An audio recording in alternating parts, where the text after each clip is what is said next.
Hi guys, it's Kales, and I read 14 books in the month of October.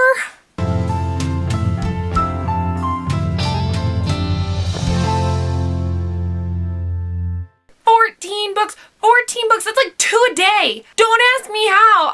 It just happened. It was a lot of books. And some of them I liked and some of them I didn't. So let me go through it now so we're not sitting here for a half an hour and having me talk to you about 14 books that I read. Let's start with Circling the Sun by Paula McLean. I gave this book a 4 out of 5 stars. It is a historical fiction novel, which I got in my Book of the Month box in August, and it centers around this woman named Beryl who is in real life, and she was the first female pilot to fly across the Atlantic Ocean, but this is her story before all that happened, about her growing up as a young English girl in Kenya, and it was really good, kind of about her love life and her coming into her own being and her own woman, and I really enjoyed it. I thoroughly loved getting to know Beryl, and I had no idea she was a real person, which made it all the more interesting. I just really enjoyed this book. The reason I gave it a 4 out of 5 stars was because it was a little bit slow in points, and a lot of it was dramatic with her relationship with the men, and that was hard. But I loved getting to learn about Kenya in this time period, and just getting to learn more about her was awesome. So I definitely recommend this, especially as a historical fiction. Next, I read a nonfiction book called Beyond Magenta, which was a collection of short stories compiled by teens that are transgender, and this was really insightful for me. I gave it a 3 out of 5 stars because I generally end up giving short story collections 3 out of 5 stars because there are some stories that I absolutely love and that I can relate to, and the characters are awesome, and in this case, the real people, and then there are some stories that I just am like, why is this even in this collection? So that's why I gave it a 3 out of 5 stars, but I'm not gonna lie, it was really insightful, very interesting, highly informative, and fascinating. I learned so much, and it was really a great insight into that community, and I'm really glad that I read it. Next, I read a play, which is the next play that I'm stage managing, called Jacob Marley's A Christmas Carol, and I loved this play! I gave it a 5 out of 5 stars because it is a Christmas Carol from Jacob Marley's perspective, but it's also only told with 4 actors and multiple characters, and oh my gosh, it's delightful. I can't wait to get started on it. It's a great Christmas show. I don't know why more theaters don't do it, because it's enchanting, and I'm so excited to work on this project because I really like this play. Next, I read Eligible by Curtis Sittenfeld, which is a modern retelling of Pride and Prejudice, and I need to warn people before they go into this that yes, it is a modern retelling of Pride and Prejudice, but Sittenfeld takes liberties with the plots and the characters. It's a little different how this goes down. There's also a reality TV element to it, and I know a lot of people have found that the Bennett sisters are a lot more catty in this one, which is true, but I gotta say Darcy in this one is one of my favorite Darcys. I really enjoyed the take on him. He's a neurosurgeon, and the fact that everybody knows about Mr. Bingley from the reality show he was on called Eligible, which is like The Bachelor, and it's just a great, fun, delightful story. I gave it a 4 out of 5 stars because I really enjoyed it, and I listened to it on audiobook, which I think helped out a lot because I got a real sense of the voice of the characters, and I just really enjoyed it. It was silly and fun. Don't take it too seriously, and if you love Pride and Prejudice so much, then read the original. Don't read all these adaptations of it, you know? That's why it's an adaptation. There's some freedoms and liberties to be taken. Then guys, I did it! I finished the Parasol Protectorate series, and I think I figured out how to say that correctly, so the 4th one was Heartless and the 5th one was Timeless, and guys, oh my goodness, this series got better. I was worried after the 3rd one. I didn't know how it was gonna go. This is a steampunk fantasy series where it's set around Alexia Terabody, and she sucks the soul from vampires and werewolves, and when she touches them they become mortal, and it's the continuation of her and her family and the shenanigans and the history. Guys, it's so good. The first one's called Soulless, and if you haven't read it, you should. I'm actually on the duology that's after this series, which is about Alexia's daughter, and it's just so good. It's called Prudence. I'm really excited about it. So yes, these were great. I ended up buying the whole series because I loved it that much, and I just really enjoy it. They're great. They're just such great mac and cheese cheeky reads. Next, I ended up listening to Modern Romance by Aziz Ansari, and I have never listened to anything Aziz Ansari. I've never followed his comedy. I haven't watched Parks and Rec. I'm fixing that right now. Don't get mad at me. I'm on like the middle of season 2, so I fixed that. So I knew nothing about him going into this, and I actually really enjoyed it. I also listened to this one on audiobook so that I could hear his version of it, and I have to say, I don't think I would like the book as much if I hadn't listened to it on audiobook, because listening to it and listening to his take was one of the best parts of it. The content of the book, which is kind of an examination on modern romance and technology and how that influences our love lives today, was just kind of basic and common sense, in my opinion. But having Aziz explaining it and listening to him insult you, basically, on the audiobook for not reading was really funny, and I liked him telling the story rather than having to read it myself. So if you're interested in this one, I would definitely say pick up the audiobook. Then I read The Swans of Fifth Avenue, and I did not like this book at all. I was in such a historical fiction high, especially after Circling the Sun, but I didn't like this book. It centers around Truman Capote and his relationship with the high-end women of New York at the time, and I just didn't care. Like, I love Truman Capote. In Cold Blood is one of my favorite books, if not my favorite classic. Oh, but East of Eden, it's up there. And for me, this book just didn't do it. I didn't care about the swans or the high-end women. I just felt like, to me, that I had no sympathy for them. I was like, you're in your own situation. Like, why do I care? I didn't enjoy it. I didn't care. Not my favorite. I would say there are other historical fictions out there that are worth reading and worth your time. So I gave it a 2 out of 5 stars, mostly just because I like the era and I like Truman Capote, but that's about it. Then I finally got around to reading A Torch in the Night by Sabata here. Oh my gosh, 5 out of 5 stars, guys. Oh my gosh, it was amazing. I want the third one. I want the third one so bad. Such a good continuation. I loved getting to hear from Helene's perspective. If you have not read An Ember in the Ashes, go do it. Like, stop this video and go pick up that book. I don't care. Library, audiobook, something, ebook. And this series is amazing. I don't have much more to say on that. Just do it. Go do it. You YA lovers of history and adventure, and it's so well written. Like, gosh, she makes me drool over some of her sentences.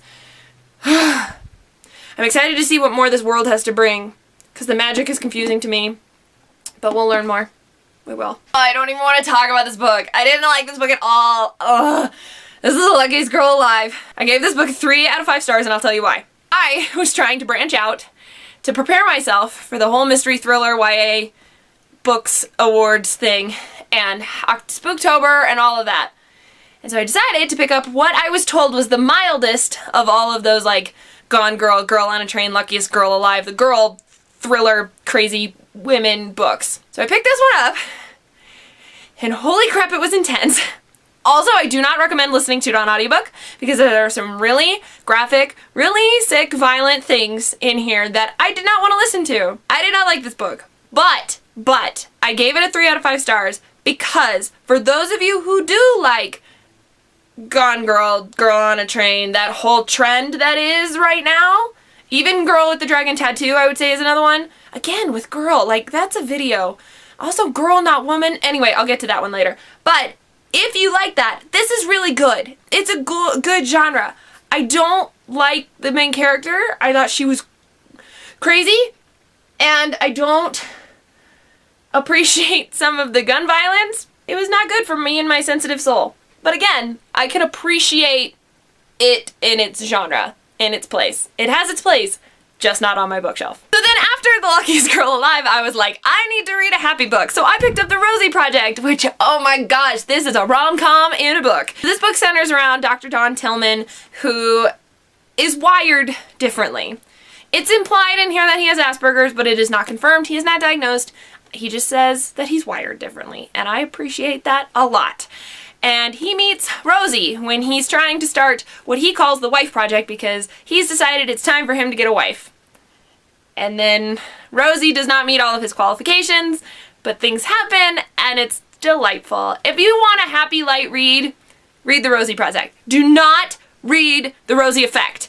Don't touch it. Just pretend it doesn't exist. I DNF'd it. Don't even mess with it. Just stick to this one and pretend that this is all there is, because this is all there needs to be, because it's delightful. So I gave it a 4 out of 5 stars, because I have a hard time giving like rom-coms like this 5 out of 5, but I thoroughly enjoyed it, and it was my perfect fix after The Luckiest Girl Alive.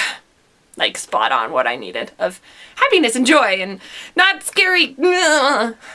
Anyway, this is good. And then I read another fantastic book, which was another fantastic sequel to a series that I love, and that is Gemina!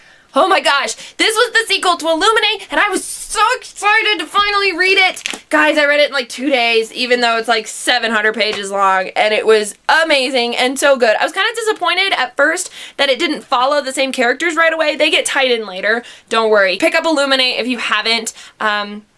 This one centers around the spaceport that the Katie and Ezra's ship is trying to get to, and it's like the general's daughter and a son of the mafia, and oh yeah, it's good. It's gross.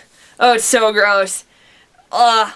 But in a good way. Not like Luckiest Girl Alive gross. You can tell I didn't like that book, I keep coming back to it. But Gemina, I can't decide between A Torch in the Night and Gemina, and which one I liked better reading. I guess I don't have to pick. I love them both. 5 out of 5 stars. Then I went back to scary because I couldn't help myself, and it was for Spooktober. So I read Gemina as part of Spooktober Readathon with a creepy character in it, and there were these weird, sick, gross alien things. But then I also, to go with the Spooktober challenge, read a famous thriller horror author and a graphic novel, and I read The Sandman by Neil Gaiman. Guys, this book gave me nightmares. I kid you not, I read it in like 1 hour, and I had nightmares that night of the book and the illustrations. I'm shaking right now still thinking about it. It was, and that's why I gave it like a 4.5 out of 5 stars. I put it as 5 stars on Goodreads, but oh my gosh. It was so good. It was brilliant. Brilliant, brilliant, brilliant, brilliant. Loved The Sandman, loved Death, loved the thing, but like the 24-hour diner thing makes my stomach curl and just, whew, okay. Anyway, Sandman's great. If you can stomach it, read it. I don't know if I'm going to continue on with the series because I am a weakling. Moving on. The last book that I read for the Spooktober Readathon was a book with fall colors on it, and that was The Paris Wife by Paula McLean, who also wrote Circling the Sun. Hey, I opened and closed my month with Paula McLean.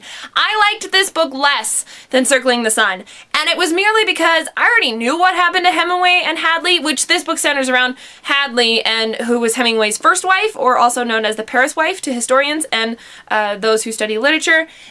I just didn't like it. I didn't learn anything new about it. Again, I liked the writing, I loved Paris in the 1920s, and I loved learning about Hemingway, but I really didn't learn anything new. Like, I knew all about their relationship already, and maybe that's just because I was a literary nerd and like I knew that this was gonna end this way, and so I just didn't get anything new out of it.